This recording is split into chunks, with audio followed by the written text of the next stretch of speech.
दुनिया में एक और युद्ध का काउंटडाउन शुरू हो चुका है। ईरान के लिए अगले 24 घंटे बेहद अहम माने जा रहे हैं, क्योंकि अमेरिका ने ईरान पर हमले का मूड बना लिया है। पश्चिमी मीडिया की एक रिपोर्ट के मुताबिक अमेरिकी राष्ट्रपति डोनाल्ड ट्रंप कभी भी ईरान पर हमले का बटन ऑन कर सकते हैं। यानी अमेरिका ईरान में जंग की उल्टी गिनती शुरू होने वाली है। अमेरिकी न्यूज एजेंसी एक्सियोस का कहना है कि अमेरिकी अधिकारी के मुताबिक अमेरिकी राष्ट्रपति डोनाल्ड ट्रंप किसी भी समय ईरान पर हमले का फैसला ले सकते हैं। टैरिफ पर अमेरिकी सुप्रीम कोर्ट के झटके से बौखलाए डोनाल्ड ट्रंप ने वॉर का प्लान कर लिया है। और आपको बताएं कि ईरान को बार बार दी जा रही चेतावनी के बीच अब अमेरिका अटैक की तैयारी में है।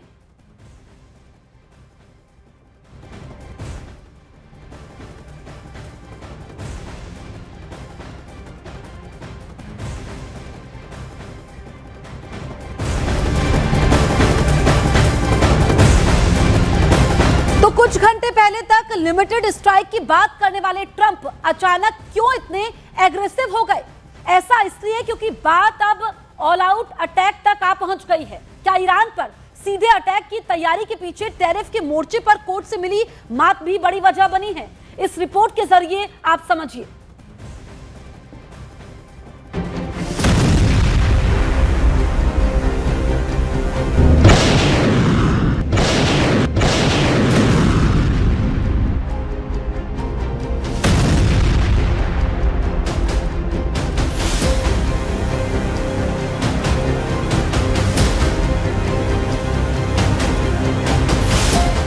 ईरान पर लिमिटेड स्ट्राइक के मूड में दिख रहे ट्रंप अब आर पार का युद्ध शुरू करेंगे।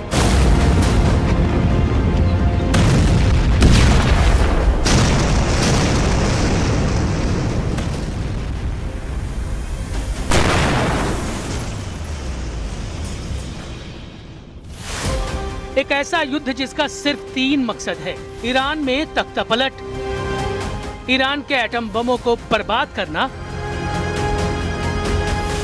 और ईरान पर अमेरिका की नकेल डालना। 27 देशों के बोर्ड ऑफ गाजा पीस के स्टेज से अगर ट्रंप धमकी दे रहे हैं तो क्या इसे नजरअंदाज किया जा सकता है? ऐसी गलती अमेरिका के दुश्मन कतई नहीं कर सकते, क्योंकि ये आखिरी धमकी है।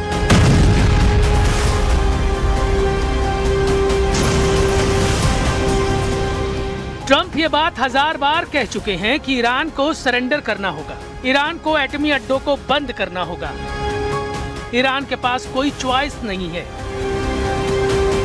अगर ईरान ट्रंप की नहीं सुनता तो महायुद्ध होगा। They cannot continue to threaten the stability of the entire region, and they must make a deal. Or if that doesn't happen, I maybe can understand. If it doesn't happen, it doesn't happen. But bad things will happen. Iran पर 2 तरफ से बम बरसेंगे। एक front से America फोड़ेगा, दूसरे front से Israel दहलाएगा। लेकिन Trump चाहते हैं कि एक और फ्रंट एक्टिव हो, जहां से नेटो देशों के हथियारों से ईरान को पीटा जाए। इसीलिए अमेरिका की तनी मिसाइलों का ट्रिगर नहीं दब रहा। इसीलिए सुपर पावर के जंगी लड़ाके वेट एंड वॉच कर रहे हैं। इसीलिए ट्रंप 10 दिन का समय ले रहे हैं। ये डेडलाइन ईरान के लिए भी है, नेटो देशों में अमेरिका के विरोधियों के लिए भी है, क्योंकि ईरान तो अब युद्ध से बच नहीं सकता। इजराइल के पीएम बेंयामिन नेतन्याहू ने आयतुल्लाह अली खamenei के नाम पैगाम भेज दिया है। इजराइल सबसे बड़े दुश्मन के खिलाफ अपनी पूरी ताकत झोंकने जा रहा है।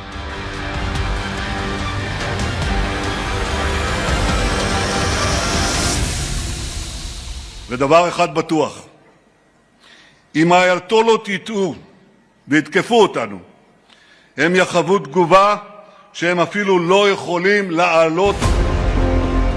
ईरान पर बढ़ रहे प्रेशर से इजराइल खुश है। अब तक इजराइल के सारे दांव सही चले हैं। युद्ध भड़का तो इजराइल का मकसद सबसे पहले खamenei के परमाणु प्रोग्राम को खल्लास करने का है।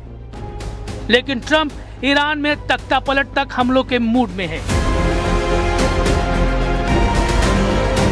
इसकी वजह है खamenei का नाम सुनते ही उनके खून का खौलना। ट्रंप जब पहली बार राष्ट्रपति बने थे, तब से वो खamenei सल्तनत को उखाड़ फेंकने की ख्वाहिश जता रहे हैं। मगर उनके मंसूबे लाख कोशिशों के बाद भी कामयाब नहीं हो पाए। लेकिन जनवरी 2026 में जब तेहरान जलने लगा, जब खमेनी के खिलाफ आवाम सड़कों पर निकल आई, तब से ट्रंप को लगने लगा कि वो ईरान का घमंड अब तोड़ देंगे।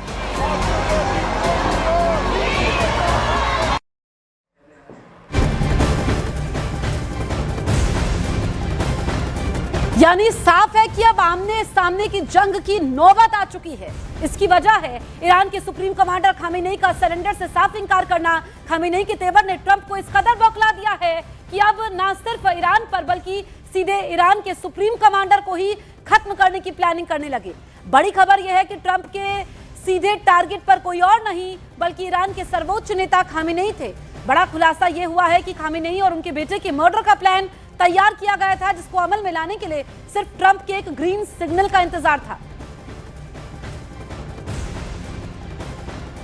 हालांकि अभी भी अमेरिका का ये ऑपरेशन इतना आसान नहीं, क्योंकि ईरान कोई अदना सा देश नहीं।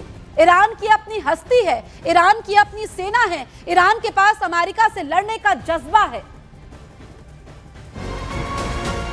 खमेनी के 100 जनरलों के सलामत रहते ट्रंप की जीत मुश्किल है।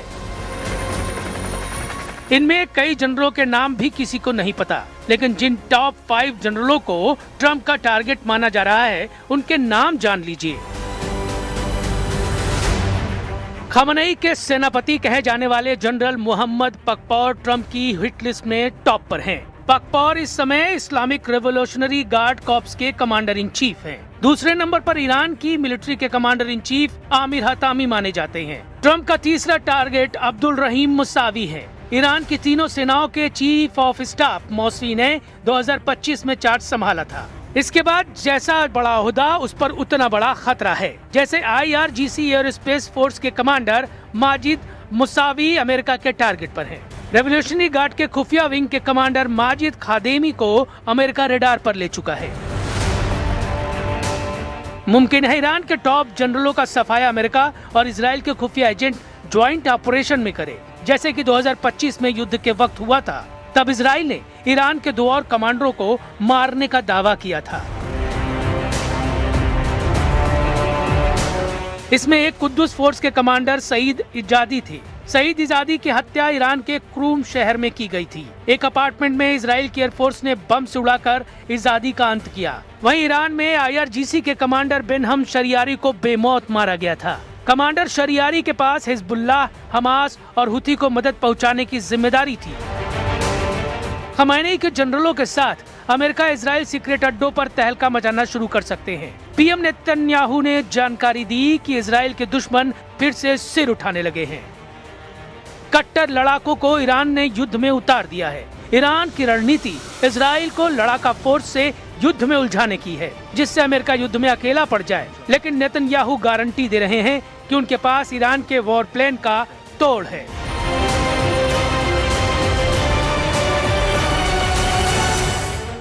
הגורמים הקיצוניים מסרבים לוותר. הם מתארגנים מחדש כדי לאתגר אותנו מחדש. איננו נחים על זרי הדפנה. אנחנו ערוכים ודרוכים להגן על עצמנו מול כל אתגר. ईरान को काबू करना अकेले इजराइल के बस की बात नहीं है, ये बात ट्रंप जानते हैं। ईरान को रोकना उनकी नौसेना के एक कैरियर स्ट्राइक ग्रुप के लिए भी मुश्किल है, क्योंकि ईरान से युद्ध में बेहिसाब डॉलर का खर्च है। अमेरिका को हर दिन करोड़ों डॉलर का झटका लग रहा है। ये जंगी बेड़े, ये जंगी जेट, ये युद्धपोत पानी से नहीं चलते।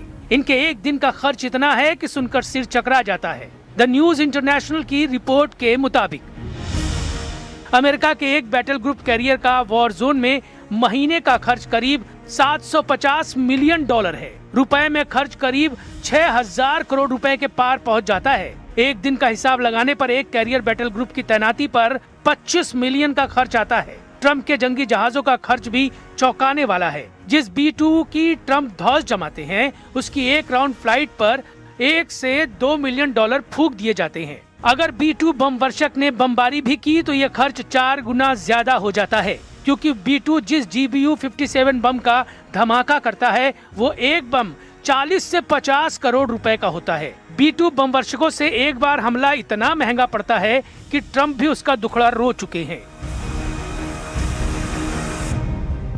मतलब युद्ध में जितना घाटा ईरान को होगा उससे कम अमेरिका का नहीं। ईरान का वैसे भी ज्यादा कुछ दांव पर नहीं है। अमेरिका ने प्रतिबंध लगाकर ईरान को तबाह कर रखा है। ईरान में भयंकर महंगाई है, लोगों की जिंदगी दांव पर लगी है। लेकिन सुप्रीम लीडर अली खामेनेई के लिए वफादारी ईरान में रत्ती भर कम नहीं हुई है। सर्वोच्च धर्मगुरु के लिए जान देने करोड़ों लोग यूं ही सड़क पर नहीं उतर आते। इस वक्त तो अली खामेनेई को रूस के राष्ट्रपति पुतिन की पावर मिल गई है। ईरान के लिए खाड़ी के कई देश रहम की अपील कर रहे हैं। तुर्की जैसा अमेरिका परस्त देश भी ईरान को बख्शने की दुआ मांग रहा है। ऐसे में अगले 10 दिन बेहद संवेदनशील बन गए हैं। ट्रंप की अगर नहीं सुनी गई तो वो क्या कह ढाएंगे, कोई नहीं जानता।